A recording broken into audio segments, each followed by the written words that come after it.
क्रुझरची दुचाकीला जोरदार धडक, जखमी पोलीस हवालदाराचा उपचारादरम्यान मृत्यू. यावल तालुक्यातील किनगाव यावल मार्गावरील अपघात, चालकाविरुद्ध गुन्हा दाखल. कोरपावली प्रतिनिधी फिरोज तडवी. यावल तालुक्यातील किनगाव येथून यावलकडे येणाऱ्या रस्त्यावर हॉटेल मनमंदिरासमोर झालेल्या भीषण अपघातात दुचाकीस्वार पोलीस कर्मचाऱ्याचा मृत्यू झाल्याची दुर्दैवी घटना घडली आहे. या प्रकरणी यावल पोलीस ठाण्यात गुन्हा दाखल करण्यात आला आहे. मिळालेल्या माहितीनुसार 9 एप्रिलच्या रात्री भरत विठ्ठल कोळी, वय 38, हे यावल पोलीस ठाण्यात कार्यरत असलेले पोलीस हवालदार, दुचाकी MH.19 CG.2813 ने यावलहून किनगाव मार्गे विदगावकडे जात होते.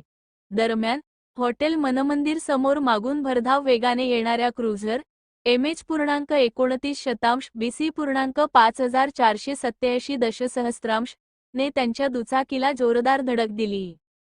ही क्रुझर दीपक प्रकाश सपकाळे, आडगाव हा चालवत असल्याची माहिती समोर आली आहे. या अपघातात भरत कोळी गंभीर जखमी झाले. त्यांना तातडीने उपचारासाठी जळगाव येथे हलविण्यात आले होते. मात्र उपचार सुरू असतानाच त्यांचा मृत्यू झाला. त्यामुळे परिसरात हळहळ व्यक्त होत आहे.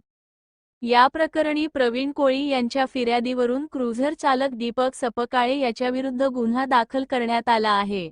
पुढील तपास पोलीस निरीक्षक रंगनाथ धारबळे यांच्या मार्गदर्शनाखाली पोलीस नाईक किशोर परदेशी करीत आहेत.